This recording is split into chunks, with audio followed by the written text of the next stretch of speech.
Ela já foi brasileira, já foi americana, voltou a ser brasileira e hoje ela é controlada por um grupo chinês. Detalhe, esse grupo lá na China é o maior do setor e no planeta o segundo maior empregador que existe.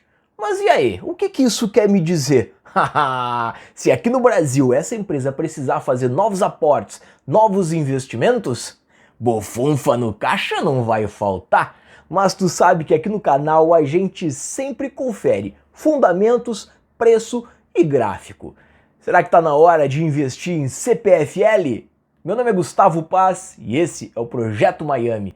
Vamos pra cima!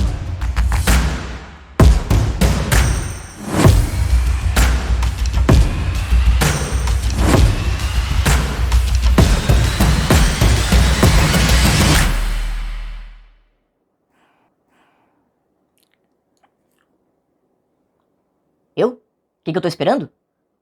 Tô esperando essa gente dar like, te inscreve no canal e compartilha pra todo mundo. Vamos ver. CPFL Energia, código negociado lá na B3, CPF E3. Holding que distribui, gera e comercializa energia elétrica no Brasil, além de prestar serviços ao setor elétrico.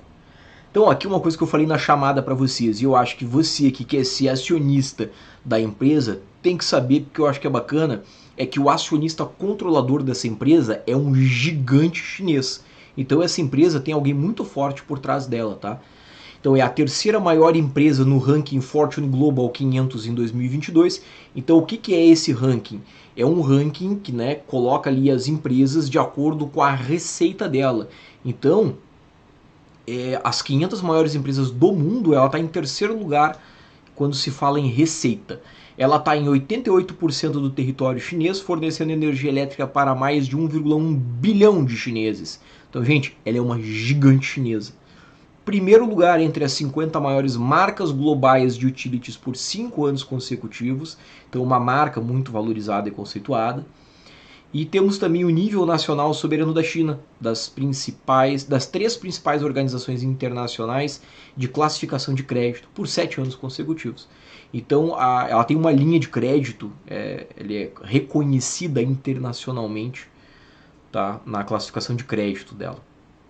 Cerca de 11 bilhões de dólares investidos no Brasil desde 2010. Então ela também está com investimentos fortes aí há mais de 10 anos no país. A CPFL é uma empresa líder no setor elétrico no Brasil com um portfólio diversificado e de qualidade. No setor de energia elétrica, ela está na região do país, digamos assim, o filé do país, que é o setor sul e sudeste. Tá? É onde está 15% do PIB brasileiro, é onde tem a maior renda per capita do Brasil. Então a empresa está muito bem localizada, né? Ela sofre muito pouco, por exemplo, com inadimplência, né? O que é muito bom para a empresa.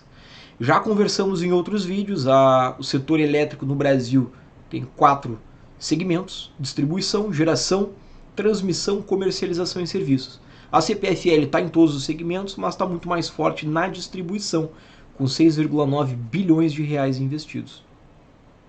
Então ela tem 4 concessões nas regiões mais desenvolvidas do Brasil, com mais de 10 mil clientes.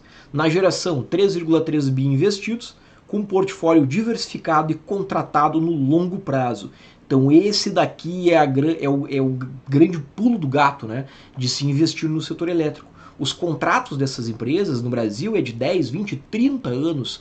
Então essa empresa, ela sabe o quanto ela vai ganhar daqui 30 anos, né? No mínimo, pelo menos.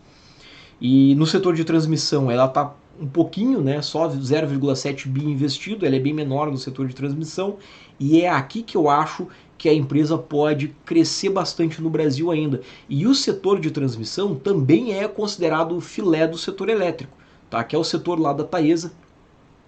E eu acho que pela empresa ter um controlador com muito dinheiro, né, que é esse grupo chinês, eu acho que aqui eles podem tentar crescer e pode ser aí o pulo do gato, né, nos próximos anos da empresa.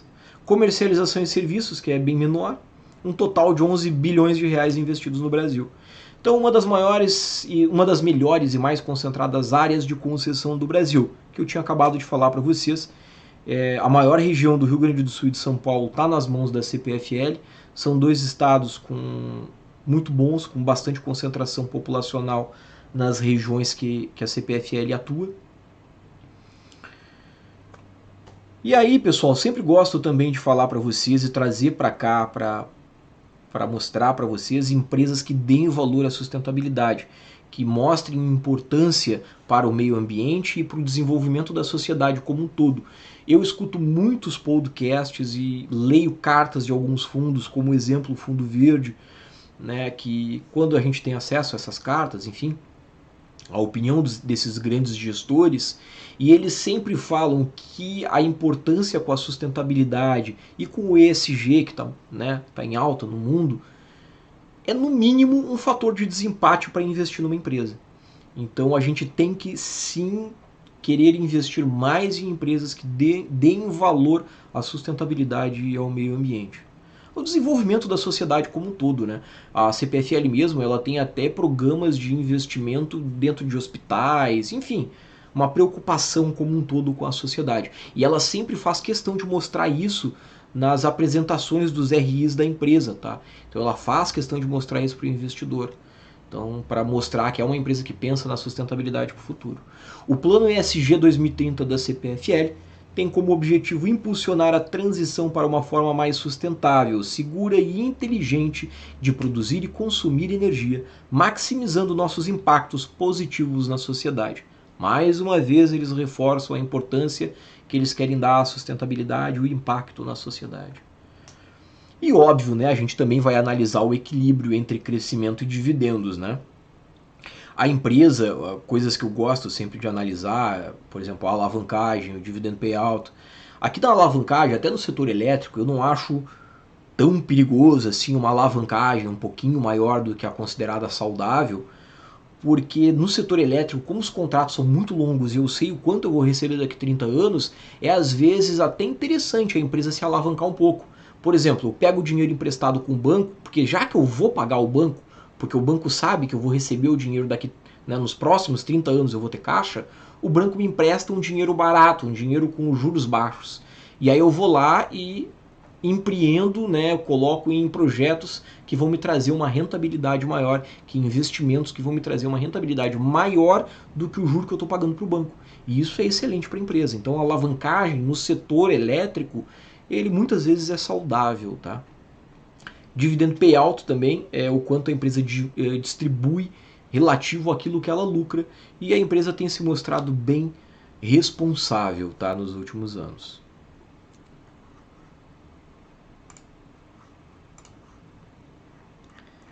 Viemos aqui então no site fundamentei.com, site, uma das ferramentas que eu gosto de utilizar para análise de ações. Eu tenho a parte paga dele aqui, tem um gráfico específico deles que eu gosto de olhar, tá? Que é duas coisas aqui, ó. Fonte de receita, a gente já tinha olhado, né? Segmento de distribuição ocupa praticamente 85% da receita da empresa. E isso daqui que eu gosto de olhar, ó, crescimento da receita nos últimos 10 anos é um gráfico para cima e avante como o papai gosta. Tá? É isso que a gente quer ver numa empresa. O gráfico lucro versus cotação. Quando a gente fala de empresas grandes, empresas consolidadas, empresas pagadoras de dividendo, a gente só quer ver esse gráfico andando junto. Tá? Então o lucro está para cima, a cotação vai junto, porque as pessoas estão enxergando, os investidores estão enxergando que essa empresa tem um bom crescimento para frente. Tá? Quando a gente fala de small caps, empresas menores, aí esse gráfico aqui pode nos trazer oportunidades. E outro site muito bom também é o Status Invest. Também utilizo a ferramenta paga deles. Tá? Eu utilizo para analisar ações e eu trago para vocês aqui. Então, o gráfico de preços dos últimos 5 anos. Gente, tem volatilidade aqui no meio? É claro que tem, principalmente aqui, ó, 2020, que foi o Covid. Mas se a gente olhar para os últimos 5 anos, olhar no início e depois no final, a gente vai começar a olhar do lado esquerdo embaixo e terminar de olhar do lado direito em cima. Pronto, é uma empresa que tem crescimento nos seus preços, tá, né, valorizando o capital do investidor. Módulo Forecast é o módulo pago aqui de alvo de preços da empresa. O alvo deles então é de R$ 37,13, o atual R$ 32,51, tem um upside de 14,20%. Então, de 7 analistas, 4 estão dando compra. Aqui nos indicadores de valuation da empresa. O dividend yield de 9,97 é um bom número, acima de 5 eu já considero bom. A média nos últimos 2009 para cá, a média é de 5,5, tá? Não pagou dividendos só em 2015, mas de 2016 para cá tem pago dividendos e os dividendos estão crescentes. O PL 7,4, o que é o PL? Rapidamente falando, preço dividido por lucro. Se o lucro da empresa permanecer o mesmo, né, e a gente sabe que no setor elétrico é mais ou menos isso, quer dizer que em 7 anos e meio eu vou ter o que eu investi na empresa de volta para mim. Então, olhando o PL, a média dele está em 13,6, mas vem caindo aí de 2016 para cá e desde 2020, já está abaixo de 10, que é o que eu considero um PL interessante. Indicadores de endividamento da empresa, todos eles abaixo de 3. Lembrando que o endividamento às vezes é até bom no setor elétrico, mas é uma empresa que está saudável financeiramente. Os indicadores de rentabilidade, ROI excelente, 32,7. De 2016 para cá ele vem crescente com uma média de 20. O ROA também crescente de 2015 para cá com uma média de 5. E o ROIC também crescente de 2012 para cá, nos últimos 10 anos, vem com bons indicadores de rentabilidade. Aqui mais para baixo, o dividend payout da empresa só foi acima de 100 em 2021, que não é legal, né, acima de 100, porque daí a empresa está distribuindo mais dividendos do que arrecadou. Isso, digamos assim, soa como irresponsável e a gente tem que ter atenção por que está acontecendo na empresa. Mas, gente, aconteceu uma vez só em 2021, tá? De 2009 para cá é abaixo de 100. Eu vou considerar que a empresa é uma pagadora responsável de dividendos.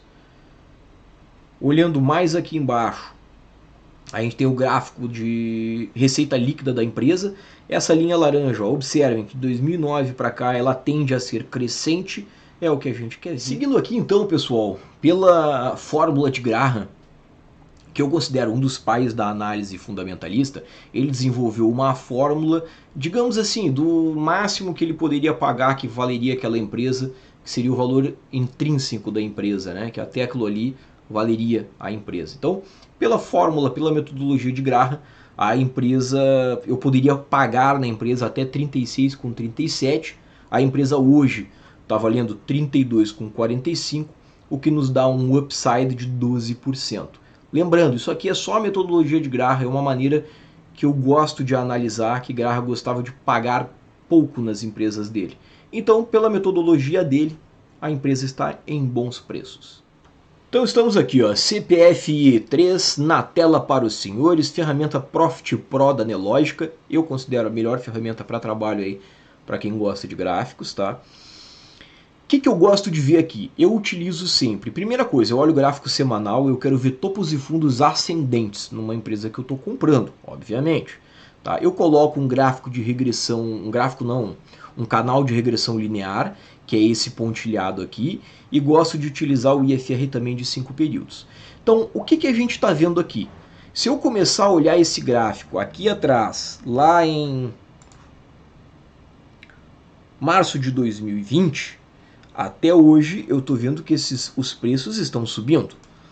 O canal de regressão linear está apontando para cima. O que esse canal de regressão linear quer me dizer?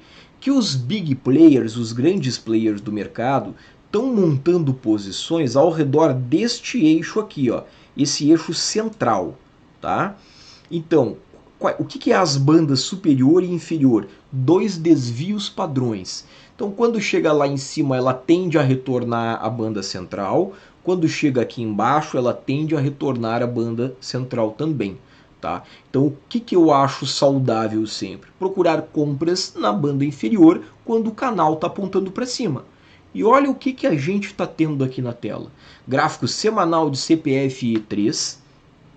Canal de regressão linear apontando para cima. Vamos aproximar um pouquinho. Lembrando que é um gráfico semanal. Cada vela dessas aqui, ó, representa uma semana fechada. Tá? Essa última vela que está aqui, hoje é quinta-feira, amanhã essa vela aqui vai fechar. Então o que a gente teve aqui? Os preços foram lá em cima, como eu falei para vocês, voltaram à banda central, perdeu a banda central e veio aqui embaixo. E agora está montando o que na análise gráfica a gente chama de pivô no semanal. Ó. Não é um pivô ainda, tá? Tá querendo montar um pivô. Tá? Então, tá na banda inferior, o canal de regressão linear está apontando para cima, tá na banda inferior. Há 4 semanas atrás, o IFR de 5 períodos foi abaixo de 30. Eu considero que aqui teria sido a compra ideal. Né? Fechou a semana e com o canal de regressão linear apontando para cima e IFR de 5 abaixo de 30, era aqui que a gente tinha que ter comprado. Estaríamos hoje com 7,8% de lucro. Tá? E aonde é o alvo? Tá, primeira coisa, não estamos falando de alvo aqui, tá? A gente está falando de longo prazo. É uma excelente empresa, eu acho que vai ser boa pagadora de dividendo, então eu não vou falar de alvo. A única coisa que eu posso falar para vocês é que quando chega aqui embaixo do canal com o IFR de 5 períodos abaixo de 30, tem a tendência do preço retornar à banda central. Tá? Então a gente compra mais próximo de um fundo e a gente não fica sofrendo. Porque olha, quem comprou aqui em cima, ó, quem comprou aqui em cima em maio de 2022, chegou a ver o capital derreter 17%. Ah, mas 17% é pouco. Não é. Quando é o teu dinheiro e tu tá pesado, 17% é muito dinheiro. Muito dinheiro. Tá? Então a gente sempre tem que tentar comprar o mais próximo de fundos possíveis. Então isso que eu estou falando para vocês aqui, pô, levem para a vida de vocês. Canal de regressão linear de 100 períodos apontando para cima e FR de 5 períodos abaixo de 30, pensem em compras. Tá, Gustavo, então tu acha que é uma boa região de compra? Acho sim que é uma boa região de compra. Tá? 32,46 no dia 12 de janeiro de 2023, eu acho sim que é uma boa região de compra. Lembrando, eu não sou analista de valores imobiliários, estou apenas compartilhando os meus estudos. Ah, Gustavo, mas e se ela continuasse caindo? Aonde tu acha que o preço poderia ir? Aí a gente tem que olhar para trás e ver aonde o preço brigou, aonde tem topos. Vocês estão vendo que aqui ó, tinha um topo, o preço demorou para romper, fez um topo, 2 topos, 3 topos aqui, fez uma espécie de ombro, cabeça, ombro invertido, rompeu, fez um pequeno pullback e aí foi-se embora. Então essa região aqui desta linha, vou arredondar, tá? Vou botar aqui, ó, essa região. Ó. Essa região dos 27,50 mais ou menos, eu acho que é uma boa região para se pensar em compras. Ah, Gustavo, mas e se continuar caindo? A gente faz o mesmo estudo. Aonde que são regiões que segurou? Aqui, ó. Também são regiões que segurou. Ah, mas e se continuar caindo? Bom, Magrão, aí espera um pouco, que a gente tem que continuar analisando a empresa. Daqui 3, 4 meses vai sair novos resultados e a gente segue analisando as empresas. Mas a gente sempre pode fazer esses estudos de topos e fundos. Lá na pandemia, o fundo da pandemia foi mais ou menos aqui em 16, 17 reais. Mas não acredito que a empresa vá até lá, tá? Eu acredito sim que é uma boa região, a região dos... Aonde está é uma boa região, mas a dos 27,50 também é. Aí eu vou fazer aportes nessa empresa. Lembrem-se, diversificação não é só em empresas e em setores, é também no tempo e em moedas, quando eu falo para investir lá fora também. Mas neste caso, vou falar de diversificação no tempo. Por exemplo, eu quero investir, eu tenho 10 mil reais para investir nessa empresa, então dá mais ou menos 300 ações. Então agora eu vou comprar só 100, vou investir 3.244 aqui e aí vou esperar. Pô, continuou subindo? Tá bom, espera o IFR nos mostrar novamente uma entrada. Pô, Gustavo, mas daí ela não parou mais de subir, não caiu mais no semanal. Aí tu fez o primeiro aporte, tá, dos 3 mil e pouco, beleza, aí o canal de regressão linear no gráfico semanal tá apontando para cima? Tá bom. Então desce para o gráfico diário e aí espera novamente o IFR abaixo de 5, abaixo de 30. Ele vai te dar algumas regiões boas de aporte, sempre pensando no longo prazo. Tá? Se tu está investindo para dividendos, não te apavora com volatilidade, né, com ruído de curto prazo. Quando a gente pensa em dividendos, o mínimo que eu acho que a gente tem que pensar é 5 anos. Então é isso, pessoal. Não se esqueçam, tá? Eu não sou analista de valores imobiliários, estou dando aqui só a minha opinião. Isso daqui é o que eu tinha para vocês em termos de gráfico. Eu acho sim que é uma boa região de compra e eu acho que essa empresa vai ser uma excelente pagadora de dividendos. Não se esqueçam, tá? Se inscrevam no canal e vão lá na aba Comunidades e baixem gratuitamente o e-book para vocês. Lá dentro do e-book tá a lista das 13 top pagadoras de dividendos para 2023 pelo ranking Miami, que também não é uma recomendação. Mas eu só fiz um ranking lá do que tende a ser as melhores empresas pagadoras de dividendos. E no passado deu muito certo. Era isso por hoje, pessoal. De gráfico é o que tínhamos. E era isso, meu pessoal. Espero que vocês tenham gostado do vídeo. Não te esquece, pelo amor de Deus, só o que eu preciso. Clica aqui embaixo, dá o teu like, te inscreve no canal. De lambuja, vai na aba Comunidades e baixa o teu e-book gratuito. Meu nome é Gustavo Paz e esse é o Projeto Miami. Vamos pra cima!